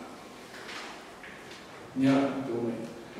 Na, mes žinome iš mūsų Vidūno irgi aprašymus ir schemas, bet Vidūnas perima jau filosofinius modelius. Tai šią prasme galime sakyti, kad tai yra vėlgi inovatyvumas savotiškas ir gali būti klausimas, o kam to reikėjo Blavatskai ir teosofams, nuo šiuo atveju nesigilinsiu, kad ne Blavatskai pati rašė, mokytojai per ją rašė. Beje, tas pats Oikotas savo dienoraščiuose, jos artimiausias draugas, buvęs prezidentų teosofų draugijos, kuris artimai labai daug bendravęs su ją, palikęs yra 5 tomus, vadinami Olguto dienoraščiai. Jūs įdomu pavartyti, kadangi jisai prašo apie tai, kaip jisai stebi, kaip Blavatskyje sėdi prie stalo darbo kabinete ir kaip staiga pasikeičia jos veidas, pasikeičia jos mimika, gestikuliacija ir kalbėjimas ir jinai pradeda kažką greitai rašyti. Na, žodžiu, Olgutas bando savo pastebėjimais pabrėžti tai, kad jis matydavo, kaip Blavatskyje vizualiai netgi pasikeičia. Na, per ją mokytojai veikia, dirba ir rašo. Taigi aš čia nediskutuosiu, kas šitą septinaviją schemą sukūrė, tačiau bet kuriuo atveju šita schema teosofams buvo labai naudinga, nes jį padėjo kur kas subtiliau aiškinti patį atgimimo, mirimo mechanizmą, kas su tuo vyksta. Aš irgi dabar neapsistosiu, nedetalizuosiu, nes tai pakankamai platus dalykas. Ir čia vėlgi pasakysiu, kad ką praleidau labai svarbų dalyką, kai kalbėjom apie evoliucionizmo sampratą, čia reikia paminėti, kad vis dėlto didelis lūžis vyksta dėl to, kad tradicinis vakarų ezoterizmas, ne tik vakarų, daugelio pasaulio tradicijų, ezoterinės doktrinos, buvo grindžiamos tam tikrų kosminių analogijų arba korespondencijų principų. Na, kaip dangų, taip ir žemė, atsimenat, kaip viršų, taip ir apačioj, Hermes Trismegistas ir kitos formuluotės, tai yra mikrokosmosas, makrokosmosas, sąveika. Na, tuo yra grindžiama ir astrologijos visa praktika, ir alchemijos, dvasinės alchemijos mechanizmai. Čiagi faktiškai Blavatskyje, sakyčiau, atsisako analogijų principų ir pradeda kalbėti, vėlgi to paties scientizmo, vakarų mokslingumo įtaką, jį pradeda kalbėti apie instrumentinių kauzalumų grindžiamą tam tikrą mechanišką priežastingumo modelį. Priežastis pasiekmė. Ir, ką mes matom, jeigu klasikinė astrologija europinė kalbėdavo apie analogijų principą, modernioji astrologija, teosofinė astrologija pradeda kalbėti apie tai, kad planetos skleidžia vibracijas, spindulius, energijas ir taip toliau. Kauzalumas atsiranda tiesioginis, nebe sąsajų mechanizmas, o įtakos. Tai šitas aspektas fundamentalaus ezoterizmo principo pakeitimas kauzalumu, jis yra ypatingai svarbus, ypatingai reikšmingas ir buvo veiksnys, kuris lėmė labai didelę opoziciją teosofijai tarp vakarų okultistų, kurie buvo linkę išlikti senojoj korespondencijų arba analogijų paradigmoje. Ar suprantame šitą? Gerai, tai tada dar keli dalykai antropogenezė. Priminsiu, kad antras Blavatskyjos tomas slaptos doktrinos skirtas žmonijos raidos istorijai. Labai sudėtinga, aš visko neperpasakosiu. Aprašoma žmonijos kilmė, pasakojama apie milijonų metų senumo pamatinės rases, kalbama apie 7 didžiasias arba šakninės rases ir 7 subrases. Pirmoji rasė buvo eterinė, tai neturėjo fizinio kūno. Antroji rasė jau turi daugiau fizinių apvalkalų. Gyvena žemynė, kuris vadinasi Hiperboreja. Trečioji pamatinė rasė, pirmoji tikrai jau žmogiška rasė ir būtent nuo trečios rasės, kuri gyveno Lemūrijos žemynė, įsigali karminis mechanizmas, žmogus tampa atsakingas už savo veiksmus, nes pirmos 2 rasės neturėjo atsakomybės mechanizmą. Ketvirtoji pamatinė rasė veikia Atlantidoje su visais civilizaciniais ypatingais pasiekimais. Na ir mes esame 5 rasė, kurie atsirado iš 4 rasės. Patys pirmieji 5 rasės atstovai humanoidai atsiranda 4 rasės viduryje. Na ir toliau evoliuciniai raidoje laukia 6 ir 7 rasė. Čia reikia pasakyti, kad, pažiūrėkite į šitas lenteles, kaip bandoma susijęti ir kokie terminai naudojami. Čia irgi to paties teosofo Indo Džinarajadasos terminai. Bandoma sieti, pavyzdžiui, Lemūrų rasę su Negrilio. Bandoma sieti Atlantidiečių rasę su Akadais, Mongolais, Džepaniais, Malaja. Toliau 5 mūsų rasę pavadina Arijų rasę, sieja su Hindais, Egiptiečiais, realiai semitais, keltais, teutonais, tai irgi terminas, kuris tuo metu buvo naudojamas. Faktiškai naudojama terminologija, kuri buvo naudojama tuo meto rudimentinėme dar etninių kultūrų tyrimo lauke, kai dar modelis tautų, kalbų, kultūrų raidos buvo menkai labai žinomas. Blavatskai atkartoja tos modelius, atkartoja tos terminus, atkartoja tos konceptus, aišku, įvedami Atlantidos, Lemūrijos, Hiperborėjos žemyno mitiniai vaizdiniai.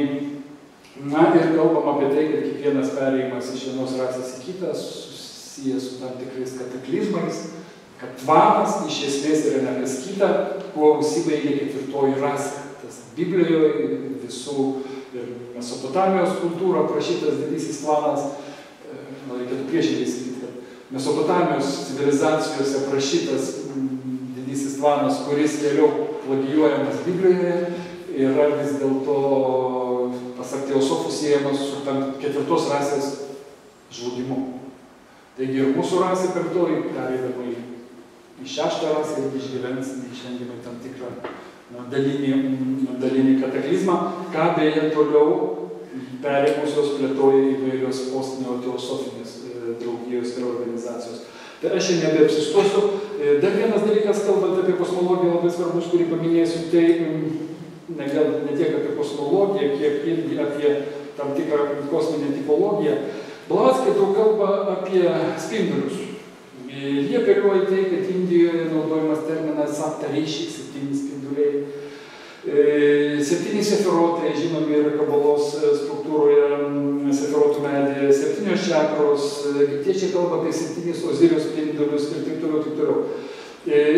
Blavatskos tekstuose 7 spindulių doktrina nėra išplėtota, bet jinai atsiranda, jie įgauna tam tikrą stimulą.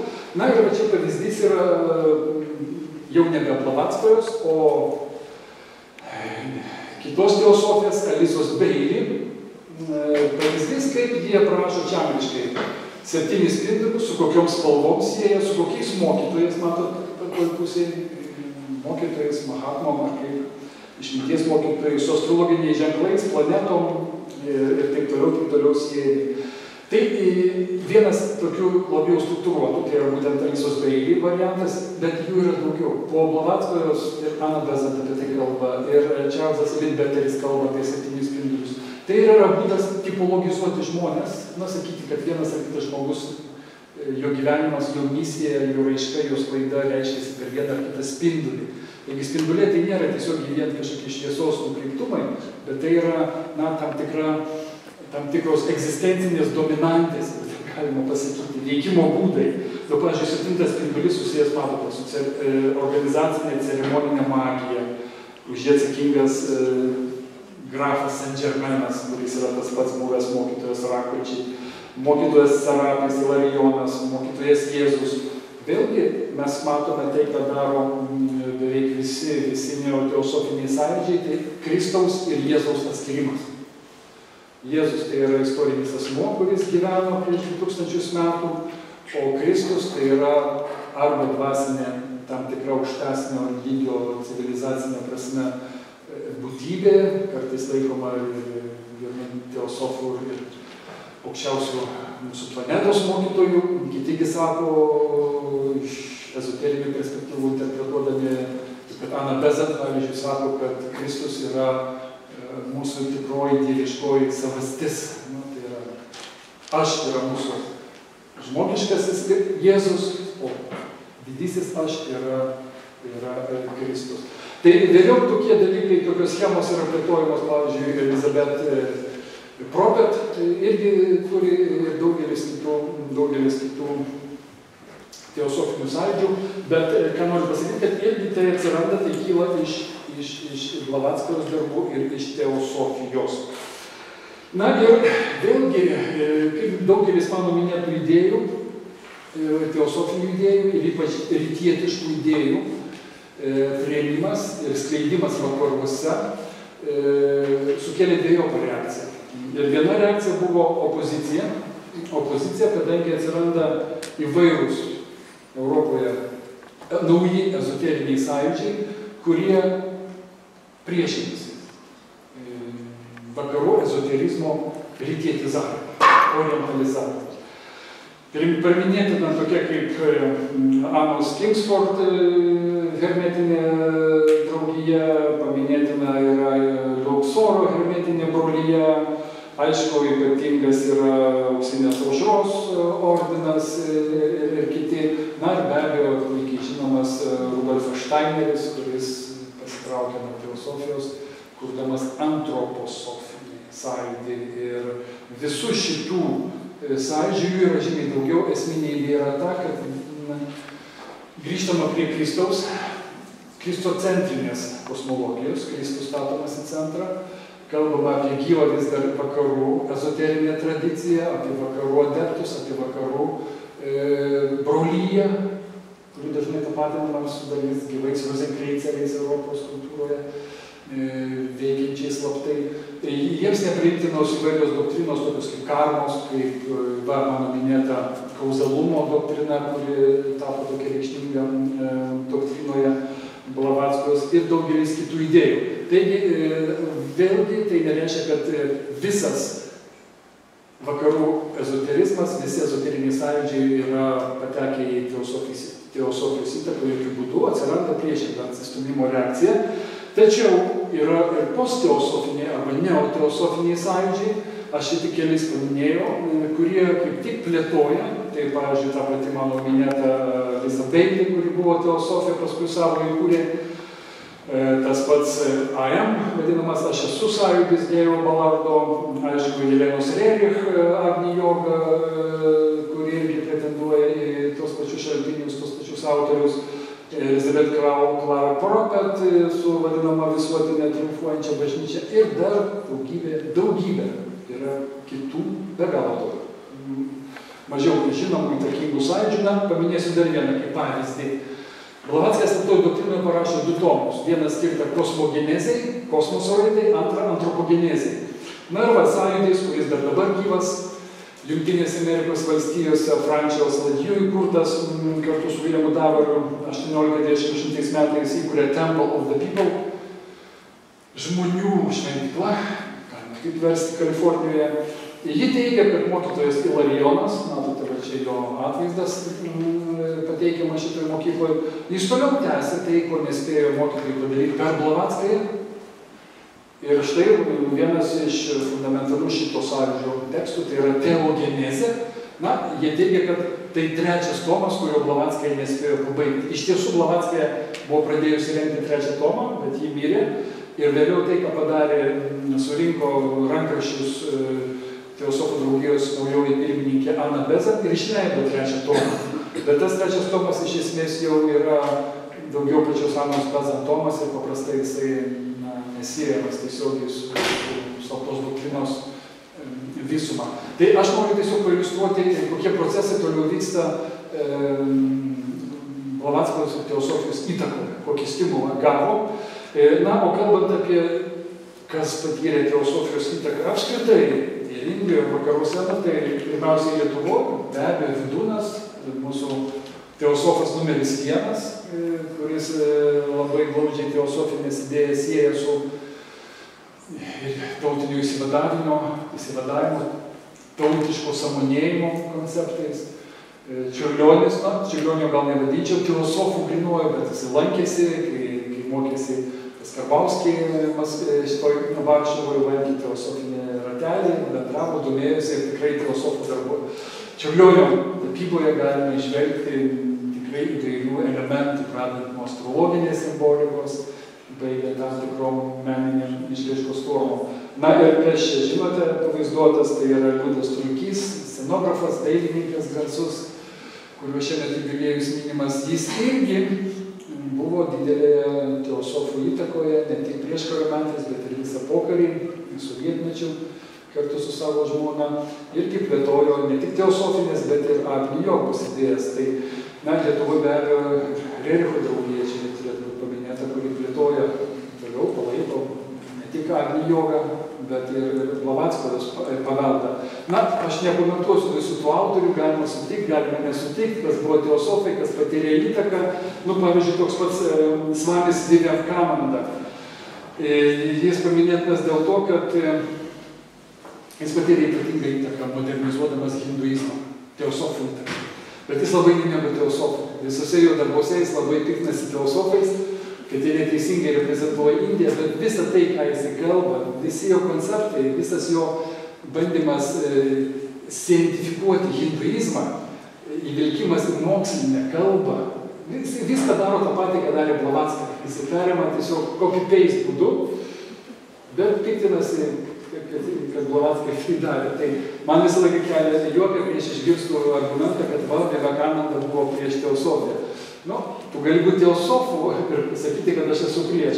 Kitas pavyzdys galėtų būti labai geras Indijos kontekste. Kodėl indai taip sparčiai aktyviai įliejosi į teosofinę draugiją? Dar Blavatsky gyvai esant buvo gal 300 teosofinių grupių pasaulyje. Tikrai buvo vienas sparčiausiai plintančių ezoterinių sąjungų. Indijoje buvo ypatingai populiarus. Ir aš nekartą esu minėjęs, kad kai formavosi Indijos nacionalinis kongresas, pirmoji Indijos politinė partija arba politinis darinys, kuris ir pradėjo Mahatmos Gandžio vedamas iškovoti nepriklausomybę, tai pusė nacionalinio kongreso partijos narių buvo masonai, kita pusė buvo teosofai. Tai kai mes kalbam apie modernios Indijos viziją, šitie dalykai nutylimi. Lygiai taip pat kaip nutylima tai, kad Mahatmos Gandžio hinduizmo samprata yra visiškai nuspalvinta teosofinių idėjų. Kad Mahatma Gandis tik atvykęs į Londoną ir lankydamasis teosofų būreliuose, rateliuose ar grupėse, jisai susidomėjo hinduizmo, jis pradėjo skaityti, kokią Bhagavad Gitą skaitė pirmąją Mahatma Gandis teosofijos pirmininkės Anos Bezant vertimą. Ir beje, tai yra pagrindinė priežastis, kodėl Mahatma Gandis sunaikino visą savo korespondenciją, suderino su teosofija. Tai buvo viena pagrindinių priežasčių, kad jis nenorėjo, kad būtų jo susidomėjimas ir ryšiai su teosofais žinomi, nors netgi dabar tarp 100 tomų Mahatmos Gandžio darbų, yra 100 tomų, yra ne viena vieta pasakyta, kad teosofija, cituoju, yra geriausia hinduizmo forma. Tai dėl to ir vertėjo sudeginti visą korespondenciją su teosofijos. Tai aš jau dabar nesigilinsiu vieno kito asmens santykį, kiek menininkų, muzikų yra patyrę. Visa modernio astrologija iš esmės teosofijai grindžiama yra, nes 20 amžiaus pradžios, 19 amžiaus pabaigos astrologijos atgimimas, ypač Britanijoje, buvo teosofinio pobūdžio, tai yra buvo per teosofus atėjo. Nepamirškime, kad teosofai pradėjo vieni pirmųjų aktyviai propaguoti įvairių tekstų vertimus. Patandžalio jogos sutros pirmieji vertimai teosofų parengti, kadangi teosofus domino joga, jogizmas, psichinės galios ir taip toliau. Kas buvo garsusis Evansas Vensas, vertėjas įvairių tibetietiškų tekstų, ypač vadinamojo Tibeto mirusių knygos, jis buvo teosofas. Ir daugelis kitų susidomėję buvo ir patyrė įtakas, vieni pasitraukė, kiti kūrė naujus dalykus, tačiau šiuo atveju kalbam apie intelektinį poveikį tikrai milžinišką. Ir štai kodėl galima pasakyti, kad, aš cituoju vieną iš tyrėjų, Čahajas, kuris sako, kad tai reikšmingiausia modernaus religingumo architektė. Tai mes galime sutikti, nesutikti, piktinti, džiaugtis, ginčytis, bet kai kalbam apie naująjį religingumą, individualizuotą religingumą, su rytietiškom vizijom, doktrinom ir konceptais, tai neabejotinai Blavatskyjos įtaka yra neabejotinas ir jos vis tiek veiklos mastai, gebėjimas konstruoti tokias globalias metafizikas. Aš galėčiau taip pasakyti, kad jeigu žmogus būtų vertinamas pagal fantazijos apimtis, fantazijos originalumą, tai Blavatskyjos tikrai vizija kosmologinė ir antropologinė yra išskirtinė, unikali. Ir aš nekeliu klausimo tiesos, netiesos, čia atveju aš žiūriu iš to paveldo perspektyvos. Tai va, o čia yra Blavatskyjos asmeninis vadinamasis ženklas, kurio pagrindu, kaip matote, galima palyginti karūną, tik atsiranda alfa omega, hebrajiškos raidės, atsiranda būtent Teosofų draugijos emblema. Tai aš šiek tiek užbaigsiu, atsiprašau, kad taip ilgai kalbėjau, bet bandžiau būti labai trumpas.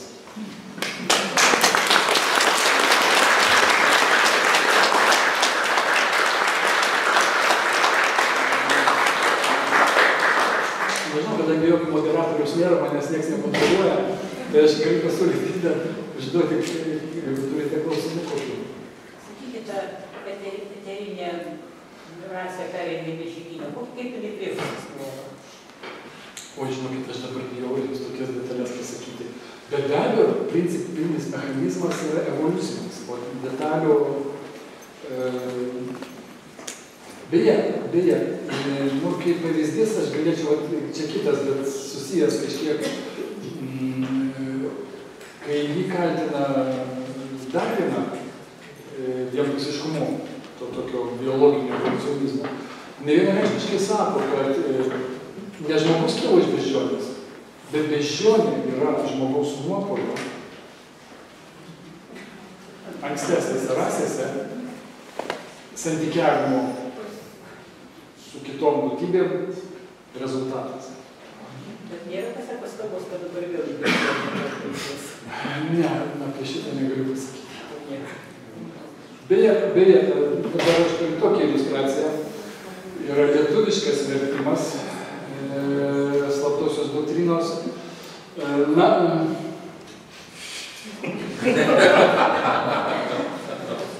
jis verstas yra iš mūsų kalbos, bet labai nerekomenduoju. Nes vis dėlto, ne dėl to, kad rusiškas vertimas blogas, rusišką vertimą atliko, priminsiu, pati Elena Lirik, kuriai padėjo labai jos sūnus budologas, tibetologas, mokėjęs be galo daug Azijos kalbų, tai terminologinis aparatas sutvarkytas.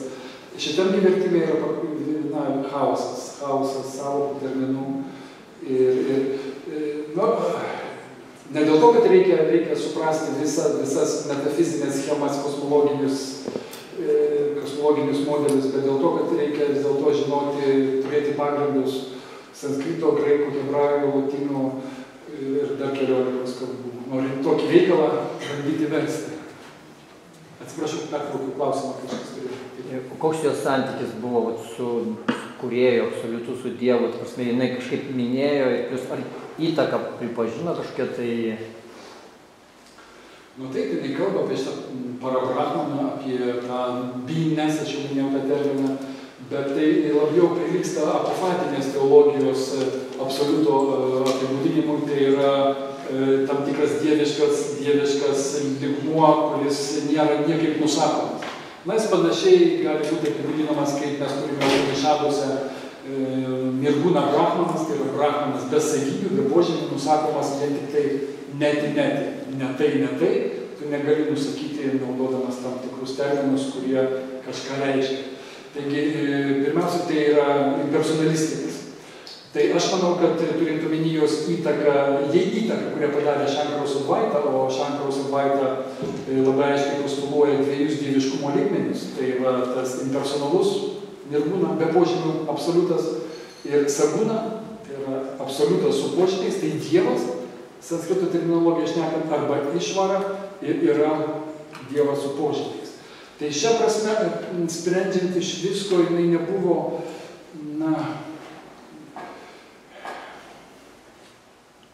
fokusuota į, kaip sakyti, personifikuojant Dievo vaizdinį. Ir tai, ko gero, buvo viena iš priežasčių, kodėl jinai taip konfrontavo su krikščionybė. O pagal ją tas Dievas personifikuotis į Jėzų negalėjo?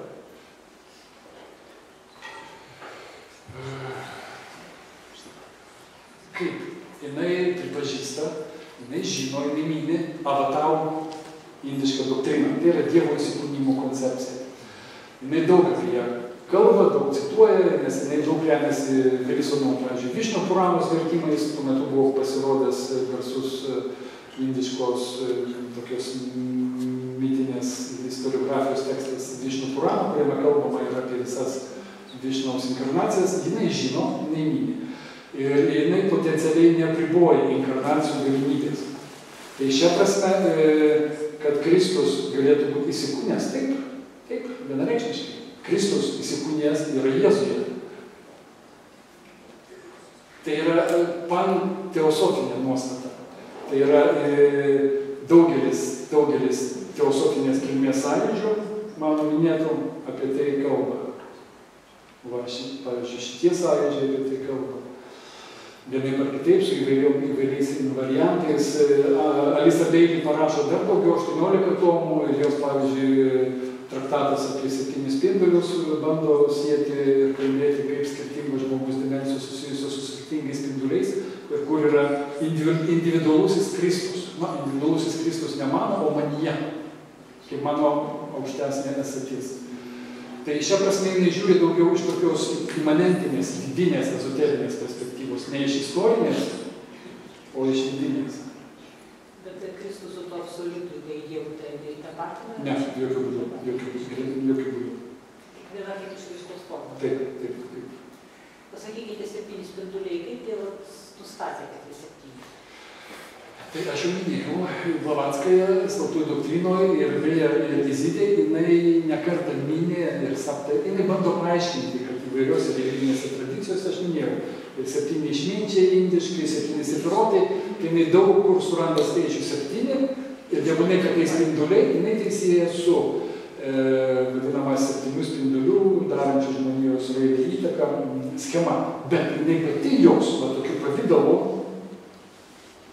nepateikia. Čia ne jos schema. Nėra. Pas Blavatskai tokios schemos 7 spindulių nėra. Jos mokiniai po jos mirties pradeda toliau plėtoti ir labai skirtingais variantais, jeigu sudėsit visus 7 spindulius. Tai, žodžiu, ištakos yra tokios universaliai mitologinės, kaip galima pasakyti, o toliau niuansai priklauso nuo kiekvienos pergalvos. Žodžiu, paprasčiausiai vėlgi nukopijuota yra paimtas 7 skaičius ir perkelta. Galime naudoti žodį nukopijuoti. Sintetizuota. Taip. Ar galima sakyti, kad jūs manote, kad Blavatska perdavė jogą į rytus ir jos didžioji įtaka buvo, kadangi jinai pati išvertė būtent Jogos sutras, referuojant jūsų paskaitą apie Jogos sutras. Ir aišku, galbūt ir būtų vėliau neperdavę apie kitų mokytojų, bet ar jos didžioji įtaka buvo, kad jinai galiausiai atsiminė Jogos filosofiją. Žiūrėkit, čia keli dalykai. Pirmas dalykas, Blavatskai nevertė Jogos sutros, nemokėti apie sanskrito, nebandė mokytis ir panašu, kad ne šiek tiek buvo susipažinusi su sanskrito gramatika, bent jau sintaksė ir morfologija, bet niekaip pati nevertė. Tai vienas dalykas. Antras dalykas, Blavatskai labai daug kartų yra pasisakiusi prieš hatha jogą. Priminsiu, kad visa dabartinė joga, kurią mes turime kalbose, esmiškai yra hatha joga. Tai yra fizinė asana, paimo, pranajamos ir taip toliau. Blavatskai prieš tai pasisako. Beje, jeigu jūs paskaitysite Swami Vivekanandą, jo 9 tomus rimtinių raštų, jis ištisai keiksnoja hatha jogą. Prieš pastatydamas hatha jogai Raja joga. Ir Raja joga siedamas su Patanžalio joga sutra. Bet skirtumas tarp Patanžalio jogos sutrų, tai yra indiškos psichologijos, filosofijos tekstas ir tos fizinės jogos yra pakankamai didelis. Gali būti tapatinami. Tai šia prasme taip, Blavatskai teosofai prisidėjo prie, kiti teosofai vertė, Indijos teosofai pirmieji vertė jogos sutrą į anglų kalbą, prisidėjo prie jogos, Patanžalio jogos populiarinimo vakaruose. Taip, prisidėjo. Bet jokių būdų ne prie jogos pratybų. Būtent Svamis Vivekananda, kuris atvyksta į Indiją, iš Indijos į Ameriką, 1893 metais jis pradeda propaguoti jau tą vadinamą Patanžalio Raja jogą, bet dar būdamas skeptiškas hatha jogos atžvilgių, bet tai dar vėliau prasideda fizinės jogos klaida vakaruose ir Amerikoje. Tai nėra grinai, sakytum, taip, inspiracija ateina per teosofus, bet ne pati praktika. Jogananda, pavyzdžiui, čia reikėtų paminėti, kuris skleidė irgi tokia meditacinė ir fizinė joga. Beje, lygiai tą patį atkartoja ir Jelena Rerich.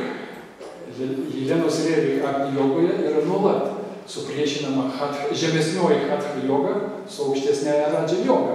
Ir toj pačioj Agni jogoje sakoma, kad Agni joga, kaip ugnies joga, yra naujausia, moderniausia 20 amžiaus žmonijai duota joga, kurios vyriausiai sesuo yra radža joga. Tik radža joga priimama, bet ne hatha joga. Tai vat matome per Blavatskąją, tai ateina ir indams, tai ateina ir kitiems ezoterikams europinės tradicijos. Tai ar atsakiau aš nežinau? O jūs dabar galite pakomentuoti, kodėl tai Vivekananda jūs